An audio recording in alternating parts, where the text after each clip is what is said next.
어디 속한 자녀이십니까? 어디 속한 자녀이십니까? 라는 제목으로 하나님 말씀 나누겠습니다.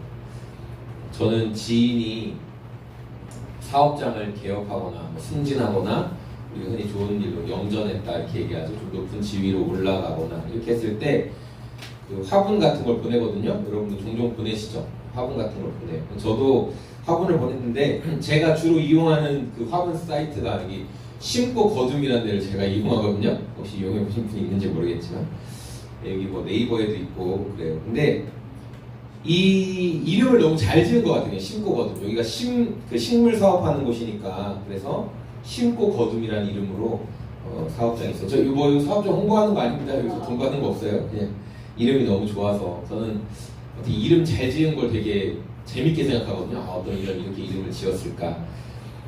심는 대로 거둔다. 우리 그런 속담 잘 알고 계시죠? 네.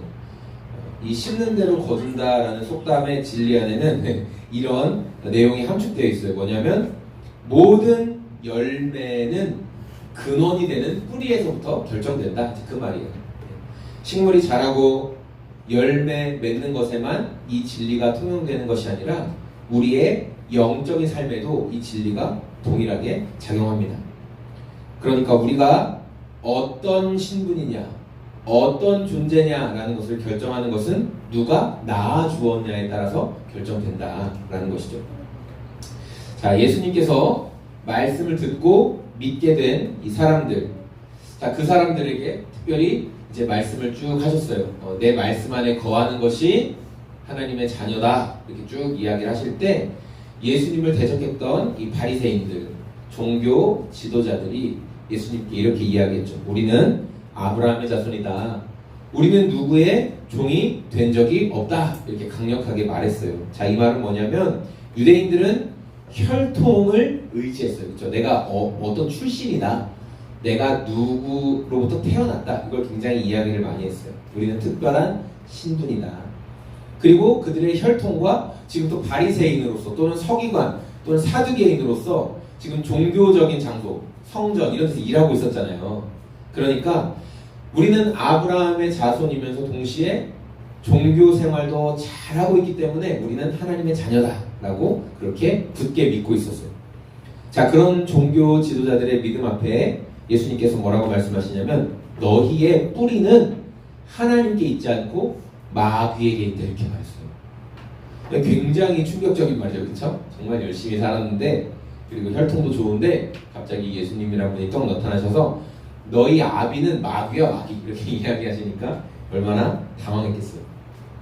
여러분, 예수님을 대적하던 종교 지도자들은 아브라함의 후손이라는 그 혈통, 그리고 내가 가지고 있는 종교인으로서의 지위, 그리고 그동안 성전에서 또 백성들에게 인정받으면서 또 율법을 잘 지키는 그런 여러 가지 모습을 통해서 우리는 당연히 구원받지 이렇게 생각했어요. 네. 그리고 예수님 앞에서도 당당했어요. 예수, 젊은 놈이 말이야. 내가 더 대단해. 네, 이런 태도를 보였단 말이에요. 자, 그런데 예수님은 뭐라고 말씀하셨냐면 하나님 아버지께서 낳아주셔야만 진정한 하나님의 자녀다 이렇게 말씀하신 거예요. 여러분, 하나님의 자녀가 아닌데 내가 그냥 하나님의 자녀인 척 뭐 보니까 성경을 내가 쭉 봤는데 성경은 베스트셀러고 좋은 책이고 그래서 여기 나온 대로 살면 뭐 좋은 일이 있을 것 같다 싶어가지고 그냥 하나님을 믿지 않고 그냥 이 말씀대로 해보려고 좋게 멋지게 살아보려고 한다고 해서 하나님의 자녀가 되는 게 아니라는 거예요. 여러분, 인간의 DNA와 99% 비슷한 존재가 있는데 뭐냐면 침팬지. 네. 98.9% 비슷하대요. 거의 뭐죠? 네. 98.9% 비슷하대요. 자, 이 침팬지 새끼가 신기한 게 뭐예요? 간단한 수화도 하고 인간의 말도 알아들어요. 심지어 간단한 산수도 풀어요. 이 개념을 설명해주면 그런 산수도 풀어요. 자전거도 타고요. 옷도 입고 다니고 모자도 쓰고 다니고 막 그래요. 그런데 사람들이 동물원에 있는 개인이 키울 수는 없으니까 동물원에 있는 침팬지를 보면서 와 사람이다 그렇게 얘기해요? 와 꼭 사람 같네 그렇게 얘기하지 사람이다 그렇게 말 안 하죠. 맞아요? 맞아요. 그런데 여러분 보세요. 갓 태어난 아기가 있어요. 갓 태어난 아기. 우리 하원이처럼 이렇게 울고. 갓 태어난 아기들 특징 뭐예요? 밥도 먹여줘야 돼. 똥오줌도 치워줘야 돼. 심지어 뭐까지 해줘야 돼요? 잠까지 다 재워줘야 되잖아요. 그쵸? 네. 잘 먹고 지가 트름도 꺽 하면 되는데 트름도 다 식혀줘야 되죠. 그쵸? 이렇게 저기 토한 것도 묻고 막 그래야 돼요. 그런데 여러분, 자전거 타고 산수도 하는 침팬지 새끼랑 사람 똥 싸고 똥 뿌직뿌직 싸는 애기랑 이렇게 둘이 놓고 볼 때 사람들이 와, 침팬지가 사람이고 너는 아무것도 아니야. 넌 침팬지보다 못해. 이렇게 얘기해요? 아니죠. 뭐라고 해요? 그 아이를 보고 너도 사람이구나 이렇게 얘기하죠. 왜 그렇게 이야기해요? 누구에게 태어났기 때문에? 아이가 사람에게서 태어났으니까. 어린이 생명상 할 때 다 배운 내용이에요. 그렇죠? 여러분 마찬가지로 사람이 아무리 내가 착한 일 많이 하고 내가 좋은 사람으로 살아야지 한다고 해서 하나님의 자녀가 되는 게 아니고, 성령님으로 태어나야, 하나님이 보내주신 성령님이 그 사람 마음에 쏙 들어오셔야만 그 사람이 하나님의 자녀가 된다. 하나님이 성령으로 낳아주셔야만 하나님의 자녀가 된다는 거예요. 그런데 성령님이 언제 우리를 하나님의 자녀로 낳아주시냐면 예수님을 믿을 때, 예수님을 나의 주인으로 맞아들이면 그때 성령님이 우리 안에 들어오세요. 그래서 성령님이 들어오시고 나서부터는 우리가 새로운 삶을 살게 돼요. 그 전에 알지 못했던 생각들, 하지 않았던 하나님이 기뻐하시는 말과 태도가 나타나게 돼요. 예수님은 사람의 행실로 하나님의 자녀가 되는 게 아니라 하나님의 자녀가 되었기 때문에 하나님의 모습이 우리 삶에 나타나는 것이다, 이렇게 말씀하셨어요. 오늘 말씀을 통해서 혈통을 신뢰하던 종교 지도자들의 모습을 함께 살펴보고, 예수님을 믿고 하나님의 자녀가 된 사람들은 어떤 사람들인가에 대해서 함께 말씀을 나누려고 합니다. 먼저 예수님께서 하나님의 자녀의 특징을 말씀하시는데, 하나님의 자녀는 하나님의 말씀을 받아들이는 사람이다, 이렇게 말씀하고 있어요. 우리 37절 말씀 같이 한번 읽어보겠습니다. 나는 너희가 아브라함의 그런데 너희는 나를 죽이려고 한다. 내 말이 너희 속에 있을 자리가 없기 때문이다. 종교 지도자들이 예수님을 이렇게 멀리했던 이유는 뭐냐면, 예수님께서 어떻게 딱 진단을 내리셨냐면 너희가 영적으로 새롭게 태어난 하나님의 자녀가 아니다, 이렇게 말했어요. 예수님은 종교 지도자들이 혈통적으로 아브라함의 자손인 것은 부정하지 않으셨어요. 그런데 그들이 예수님을 적으로 여기고 죽이려고 했던 행동을 보시면서 너희는 하나님께 속하지 않았다, 이렇게 말씀하신 거예요. 예수님께서 왜 종교 지도자들이 하나님께 속하지 않았다라고 분명하게 말씀하셨냐면 38절 말씀인데요. 38절 말씀 읽어보겠습니다. 나는 나의 아버지에게서 본 것을 말하고 너희는 너희의 아비에게서 들은 것을 행한다. 만약에 예수님과 종교 지도자들이 한 아버지, 그러니까 즉 둘 다, 예수님도 그렇고 종교 지도자들도 그렇고 다 하나님께 난 사람들이라면 같은 고백을 했겠죠.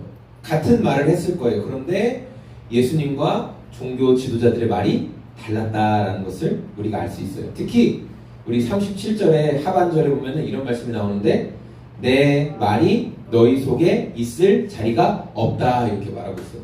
자, 이 말의 원어적인 의미는 뭐냐면 말씀이 들어와서 머물 조금의 틈도 없다는 거예요. 그냥 꽉 차버렸다는 거예요. 뭐 어떤 다른 것으로. 그래서 말씀이 조금도 거기에 들어올 수 없다. 우리의 마음이 너무 굳어져서, 그러니까 여러분 나무가 땅이 너무 딱딱하면 나무가 못 들어가잖아요. 뿌리가. 그쵸? 그래서 막 어떻게든 약한 땅을 찾아서 뿌리가 막 이상한 데로 뻗잖아요. 막 위로 올라오기도 하고 그러잖아요. 그런 것처럼 종교 지도자들의 마음이 너무 자신의 것들로 딱딱하게 가득 차 있어서 생명의 말씀이 뿌리를 못 내리는 모습을 예수님이 말씀하시는 거예요. 그들이 이렇게 완고한 마음을 품게 된 것은 단순히 종교 지도자들이 교만하고 고집을 피워서 그렇게 된 게 아니라 이 사람들이 근원적으로 하나님께로부터 태어나지 않았기 때문에 그렇다는 거예요. 좋은 행동은 많이 했지만, 착한 행동은 많이 했지만, 선해 보이는 일은 많이 했지만 본질적으로 하나님께로부터 태어나지 않았기 때문에 이들은 생명의 말씀을 그 마음에 품지 못했다. 하나님의 말씀이 조금도 그 속에 뿌리를 내리지 못하고 하나님 자녀로 거듭나지 않은 모습이 계속 그들의 삶에 보였다라는 것. 우리도 여러분 매주일 드리는 예배와 어떤 소그룹 나눔 같은 것들을 통해서 시간을 보낼 때 말씀이 막 들어오지 못하고 팅팅 막 튕겨 나가는 것처럼 느껴진다면 여러분 우리가 다른 어떤 것보다 내가 지금 뭘 열심히 하고 있나 그런 것보다 여러분의 영적인 상태를 돌아봐야 돼요. 아, 내가 하나님께 속한 자녀인데 요새 왜 이렇게 하나님의 말씀이 계속 튕겨 나가고 말씀을 내가 받아들이지 못하고 있을까? 그때 정직하게 하나님 제가 말씀을 지금 거부하고 받아들이지 못하는 것이 무엇인지 알려주십시오. 그때 우리가 하나님 앞에 회개하는 거예요. 자, 이어서 예수님이 말씀하신 하나님의 자녀의 특징은 뭐냐면 예수님을 믿고 사랑한다 이렇게 말씀하셨어요. 우리 42절 말씀 읽어보겠습니다.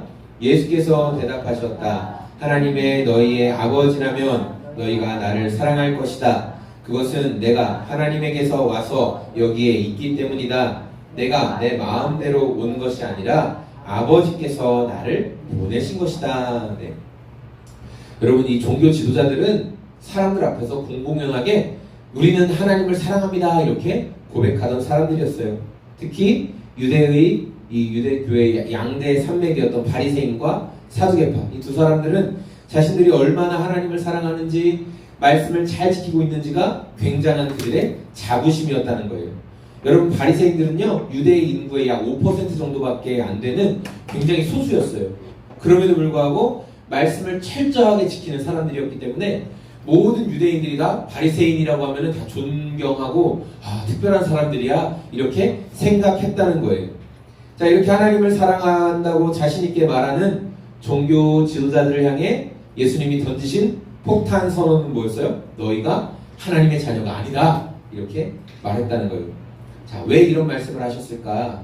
그들이 하나님께서 보내신 유일한 아들 예수님을 거절했기 때문에 그래요.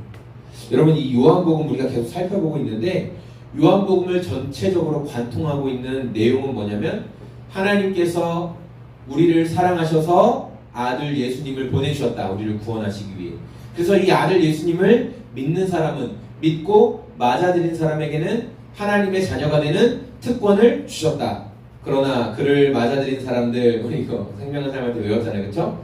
하나님의 자녀가 되는 특권을 주셨다라는 거예요. 그래서 하나님과 자녀의 관계가 되기 위해서는 예수님을 통과하지 않고는 불가능하다. 예수님을 통과하지 않고는 하나님의 자녀가 될 수 없다. 그런데 종교 지도자들과 유대인들은 하나님은 우리 아버지다 라고 그렇게 믿고 말했지만 하나님이 제시하신 유일한 구원의 길, 하나님 자체이신 예수님은 미워하고 배척하는 모습을 보여줬어요. 여러분 우리가 신앙생활 하다 보면 예수님 없이 또 예수님을 통하지 않고도 내가 어떤 신을 만난 것 같다 그렇게 이야기하는 사람이 있어요. 어떤 신이 나타나서 나에게 이렇게 착하게 살라고 하더라 이렇게 말하는 분들이 있어요. 여러분 그런데 예수님을 통하지 않고 내가 하나님을 만난 것 같다, 예수님을 통하지 않고 내가 하나님을 알고 있다 라고 하는 모든 말은요 다 종교적인 환상이나 마귀의 거짓말에 속아 넘어간 거예요. 저 우리 주변에도 이런 분들이 있죠. 뭐 꼭 하나님 아니더라도 좋은 신들 많지 않냐. 그럼 그런 신들 믿으면 되지. 여러분 세상에 엄청 신흥 종교들이 많이 있는데 그런 종교도 있는 거 아세요? 날아다니는 스파게티교, 날아다니는 스파게티 괴물교 실제로 있어요. 그리고 어떤 나라에서 그 종교도 그 실제로 인정해줬어요. 그러니까 너무 이 종교에 대한 반발심으로 나온 거예요. 날아다니는 스파게티가 세상을 만들었다 이렇게 이야기하는 허무맹랑한 그런 종교도 있는데 인정받은 종교예요. 어쨌든 자 여러분 신에 대한 마음 또 종교적인 관심이 있는 사람에게 이렇게 예수님에 대해서 이야기해요. 그러니까 내가 나 하나님 아니어도 내가 뭐 어떤 신 잘 믿으면 되지. 그래 내가 하나님만 잘 믿을게 이렇게 막 말하는 분들이 있는데 그런 분들에게 하나님 잘 믿어야죠. 그런데 하나님을 알기 위해서 예수님을 알아야 됩니다. 하나님이 보내신 예수님을 알아야 됩니다. 이렇게 얘기하면 그 부담스러워. 예수 뭐 싫어. 그 십자가에 죽은 사람이라면 왜 자꾸 막 이렇게 반응한다는 거예요, 여러분. 여러분, 예수님을 알고 믿는 것에 대해서 교양 없는 것처럼 생각하고 내가 조용히 혼자 잘 믿을게요. 이런 식으로 반응하는 사람들이 많이 있어요. 그런데 아까도 말씀드린 것처럼 예수님을 빼놓고 절대 하나님의 자녀가 될 수 없고 하나님을 알 수도 없습니다. 예수님을 통하지 않고는 하나님을 알 수가 없어요. 하나님을 제대로 사랑하고 싶다면 반드시 예수님을 영접해야 돼요. 내가 하나님께 제대로 나아가고 싶다면 반드시 예수님을 통해서만 나아갈 수 있어요. 하나님은 믿는데 예수님을 믿지 못하겠다라고 하는 사람이 있다면 그 사람이 믿는 하나님은 성경에서 말씀하신 참 하나님은 아니라는 거예요. 네가 만드느냐 하나님을 믿는 거지. 예수님을 믿고 사랑하는 사람이 진짜 하나님의 자녀다라고 예수님이 말씀하셨어요. 또 예수님께서 말씀하신 하나님의 자녀의 특징은 뭐냐? 하나님의 음성에 순종한다 이렇게 말씀하셨어요. 47절이네요. 47절에 제가 읽을게요. 하나님에게서 난 사람은 하나님의 말씀을 듣는다. 그러므로 너희가 듣지 않는 것은 너희가 하나님에게서 나지 않았기 때문이다. 예수님이 이렇게 진단하셨어요. 하나님에게서 난 사람, 하나님의 자녀가 된 사람의 특징을 명확하게 말씀하시는데 하나님의 말씀을 듣는다는 거예요. 하나님의 말씀에 순종한다라는 것이죠. 그런데 하나님의 자녀가 아닌 사람들은 이 생명의 말씀을 주신 하나님의 말씀을 주신 예수님을 거절한다. 특별히 37절에 나왔던 것처럼 종교 지도자들이 예수님을 죽이려고 한다. 예수님 이렇게 말씀하셨어요. 이 사람들이 예수님을 왜 죽이려고 했냐면 단순히 예수님이 질투가 나서 시기가 돼서 그런 것이 아니라 그 큰 깊은 흐름 속에는 이들의 악이 어디에서부터 나오는가가 설명되어 있는데 우리 44절 말씀 눈으로 보세요. 뭐라고 얘기했어요? 너희는 너희 아비인 악마에게서 났다 이렇게 말하죠. 악마에게서 났다. 그는 처음부터 살인자였다. 진리의 편에 있지 않다. 그는 거짓말할 때에는 본성에서부터 그렇게 하는 것이다. 그는 처음부터 거짓말쟁이다. 거짓의 아비다. 성경이 예수님이 이렇게 말씀하셨어요. 자, 사람들이 예수님을 죽이려고 한 의도는 뭐냐면 그들이 마귀에게서부터 났다. 예수님이 진단하셨는데 창세기 3장에 보면 아담과 하와가 마귀에게 유혹을 받죠. 그래서 무너지게 됐어요. 그로 인해서 사람은 하나님과의 영적인 단절이 먼저 일어나고 그 다음에 실제로 죽음을 경험하게 돼요. 우리 육체가 죽어요. 그래서 육체적으로도 죽음에 놓여있는 상태가 됩니다.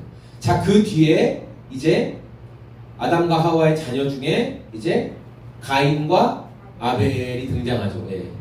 그 자녀들 여러 자녀들 중에 아마 가인과 아벨이 등장하는데 이 가인이 의로웠던 아벨 동생 아벨을 죽이죠. 예, 죽여요. 핍박하고 죽입니다. 의로운 사람들을 핍박하고 죽이는 그 대표로 가인이 등장하는 거예요. 그러니까 상징적으로 보면. 그래서 의로운 자들을 핍박하고 죽이는 것의 대표 선수로 가인이 등장하는데 그게 바로 마귀의 흐름이라는 거예요. 의로운 자들을 핍박하고 죽이는 게 마귀의 흐름이라는 거예요. 그리고 이 마귀의 흐름은 지금 2000년이 지난 지금도 그렇고 예수님 당시에도 이 흐름이 이어지고 있었어요. 하나님 나라의 의를 전하시는 예수님을 핍박하고 죽이려고 하는 종교 지도자들이 너희가 가인의 후손이고 너희의 아비가 바로 마귀야. 이렇게 예수님이 말씀하시는 거예요. 너희의 그 행동을 보니 너희 아비가 누군지 알겠다. 예수님이 말씀하셨다는 거예요. 여러분 이게 바로 죄의 본질입니다. 죄의 본질이 뭐예요? 생명을 파괴하고 생명을 주시는 예수님을 죽이려고 하는 게 죄의 본질이다. 예수님을 거부하고 죽이려고 하는 것이 왜 죄의 본질이냐면 여러분 예수님을 통하지 않고는 진정한 사랑과 화평, 생명 이런 것들이 나타나지 않기 때문에 그래요. 예수님 없는 관계는 어떻게 되냐면 예수님이 없어요. 뭐 남녀든 또는 그렇게 뭐 우리가 흔히 말하는 동성끼리 뭐 어떻게 하는 거든 그 안에 예수님이 계시지 않으면 결국 미움, 비난, 정죄하는 것으로 흘러가다가 결국 생명을 죽이고 관계를 파괴하는 방향으로 흘러가게 된다는 거예요. 그런데 거기에 예수님이 계시면 용서하고 생명이 살아나는 일들이 벌어지게 된다는 거죠. 오늘 말씀을 정리하겠습니다. 예수님은 자존심을 내세우며 자신들의 혈통과 또 종교적인 위치 이것으로 내가 하나님의 자녀가 되었습니다 라고 말하는 종교 지도자들을 향해 분명한 진단을 내리셨어요. 예수님의 진단은 뭐였어요? 너희는 하나님께 속해 있지 않다. 너희는 하나님의 자녀도 아니다 라고 진단을 내리셨어요. 종교 지도자들은 자신들의 행위와 또 자신들이 하는 모습을 통해서 우리가 하나님의 자녀가 아니라는 것을 반드시 보여주게 된 것이죠. 말로는 하나님이 우리의 아버지십니다 그렇게 고백했지만 정작 하나님께서 인정하시는 유일한 구원의 길인 예수님은 거부했어요. 사람을 살리고 생명을 돌보기보다 내가 세운 기준에 맞지 않는 예수님을 거부하고 죽이려는 모습이 나타났다는 것입니다. 그들의 삶의 모습을 통해 너희는 하나님의 자녀가 아니다라는 것을 증명했던 것이죠. 예수님께서 하나님의 자녀라고 철석같이 믿고 있던 종교 지도자들을 향해 너희가 하나님의 자녀가 아니라 마귀의 자녀다 이렇게 폭탄을 던지셨어요. 왜 그러셨어요? 너희 안에 내 말, 예수님의 말씀, 그러니까 하나님의 말씀이 머물 자리가 하나도 없기 때문이다 이렇게 말씀하신 거예요. 자, 요한복음 8장을 관통하는 메시지가 뭐냐면 말씀 안에 거해라거든요. 말씀 안에 거해라. 말씀 안에 우리가 머물고 뿌리 내리고 거할 수 있는 이유는 우리가 하나님의 자녀로 거듭났기 때문에 말씀 안에 머물 수 있는 거예요. 그런데 여러분 만약에 내가 지속적으로 하나님의 말씀을 거부하고 그러니까 지속적으로 예수님을 배척하고 잠깐 삶이 힘들어서 그런 게 아니라 계속 나 아무래도 예수가 필요가 없는데 아무래도 난 예수가 아무 도움이 안 되는 것 같은데 지속적으로 하나님의 말씀과 예수님을 배척하고 있다면 우리 신앙의 기초를 다시 한번 돌아봐야 돼요. 나 정말 거듭난 거 맞나? 점검해 보셔야 돼요. 예수님을 믿고 거듭나지 않았다면 아무리 노력해봐야 아무리 하나님의 자녀인 척해봐야 하나님의 자녀가 될 수 없다는 것을 여러분 기억하십시오. 하나님이 성령으로 낳아주셔야만 하나님의 자녀가 된다라는 거예요. 우리 앞에 이미지를 보니까 다람쥐 입에 뭐가 잔뜩 들어있네요. 그렇죠? 다람쥐들이 볼 속에다가 잔뜩 이렇게 음식을 저장하잖아요. 며칠 전에 제가 아는 한 아이가 좋아하는 음식이 나와서인지 저녁을 먹었는데도 계속 또 먹고 싶다고 이야기를 하는 거예요. 저녁을 먹고 집에 왔는데 또 저녁을 먹겠습니다 그렇게 얘기하는 거예요. 그래서 제가 밥을 먹으려는 모습을 봤고 야 너 이거 진짜 좋아하는구나 저 잘 먹어요 그러면서 막 이렇게 막 먹는 거예요. 잘 먹는 모습을 보고 제가 잠깐 씻고 뭐 하고 나왔는데 갑자기 얼굴이 엄청 어두워져 있어요. 그러면서 저 체했어요. 저 소화제 먹어야 돼요. 이러는 거죠. 이게 무슨 일인가. 제가 그래서 좀 그랬어요. 그래서 아니 뭐야 왜 그래 하고 있었는데 갑자기 하더니 저 토할 것 같아요 하더니 팍 바닥에다가 갑자기 토를 다 해버렸어요. 제가 그 상황을 맞이하면서 제가 굉장히 당황하고 아니 왜 이렇게 욕심을 부리지? 그러면서 막 화도 난 거예요. 근데 여러분 그 토한 거 그거 좀 제가 치워야 되거든요. 그래서 제가 그걸 치우면서 너무 화가 나는 거예요. 그냥 아니 토 이렇게 쓰레바지로 토 이렇게 쭉쭉 밀어 담으면서 아니 그 저녁 먹었잖아. 그걸 왜 또 욕심을 내냐고 하고 또 막 속에서 막 부글부글 막 올라오는 거예요. 그래서 어쨌든 다 치우고 그 토한 자녀에게 누군지 말하지 않을 거예요. 토한 자녀에게 방에 들어가서 나오지 마. 자 빨리 이제 자. 막 혼자 엄청 혼냈어요. 제가 하루를 다 마무리하고 그 다음에 이제 노트를 이렇게 펴서 이제 하루 마무리한 노트를 끼적이고 있는데 제 안에서 주님께서 주시는 생각들이 이렇게 쫙 올라와요. 근데 뭐 대부분 주님께서 저에게 주시는 생각은 뭐 너 이놈아 그렇게 하면 안 되지 막 이런 적은 없었던 것 같아요. 그냥 굉장히 그냥 부드럽게 그냥 말씀하세요. 이렇게 아까 그렇게까지 화낼 필요는 없었는데 이렇게 말씀하세요. 네. 실수 앞에서 가장 놀란 사람은 그 아이였을 거야. 이렇게 그냥 너무 그냥 부드럽게 말씀하세요. 네. 그 주님이 저에게 주시는 말씀은 그냥 동의가 돼요. 그 맞는 말이에요. 그 말이 맞는 말이에요. 그래서 예 주님 그쵸 그 말이 맞죠. 예. 아유 제가 아까 그렇게까지 화낼 필요는 없었는데 아유 아까 그 우리 아이가 가장 많이 놀랬을 텐데 아유 자기도 토하고 얼마나 놀랬을까요. 아유 그래요. 아무튼 그런 생각이 들더라고요. 그래서 제가 이제 이렇게 그 글쓰기를 마무리하고 조용히 자고 있는 아이 이제 방으로 들어가가지고 이렇게 머리도 이렇게 또 쓰다듬어주고 괜히 미안하니까 아이고 미안하다. 근데 많이 놀랬다 갑자기 벌떡 일어나는 거예요. 네 하면서 뭐 일어나는 거예요. 자 다시 뒤돌아 이렇게 자더라고. 땀을 뻘뻘 흘리면서 자더라고. 에어컨도 틀어놨는데 많이 놀랬던 것 같아요. 그래서 이렇게 했어요. 여러분 그날 밤 저는 내가 좋은 아버지가 돼야지. 나는 좋은 아버지니까 내가 아까 자녀에게 잘못한 것을 좀 내가 좀 사과하는 마음으로 가야지. 여러분 저는 그런 게 전혀 없었습니다. 저는 그냥 혼낼 때는 아주 죽어라 혼내야 된다 이런 마음. 그런데 예수님이 하나님이 저를 자녀 삼아주시고 저에게 베풀어 주신 사랑을 생각나게 해주셨어요. 생각나게 해주셨어요. 주님이 내가 너를 얼마나 사랑하고 네가 어떤 사랑을 받았는지 기억했으면 좋겠다. 주님의 사랑을 생각나게 해주셨어요. 그래서 내가 그런 사랑을 받았는데 아이고 자녀에게 너무 지나치게 그렇게 안 해도 됐을 텐데 그냥 너 많이 놀랬겠구나. 빨리 치울 테니까 빨리 닦고 들어가서 쉬어라. 이렇게 해서도 됐을 텐데라는 그런 부드러운 마음을 주시더라고요. 주님은 그런 마음을 주시거든요. 여러분 우리가 하나님의 자녀처럼 살려고 막 애쓰는 거예요. 막 착하게 살아야지. 뭐 우리 지금 막 피곤한데도 막 눈 뜨고 있어. 말씀 끝까지 들어. 막 졸리면 뺨을 때려서라도 말씀을 들어. 그런다고 하나님의 자녀가 되는 게 아니에요. 예수님을 믿었기 때문에 믿는 자에게 주신 특권으로 우리가 하나님의 자녀가 된 것입니다. 우리는 하나님의 자녀가 되는 것은 그냥 선물로 받은 거예요. 예수님을 믿었기 때문에.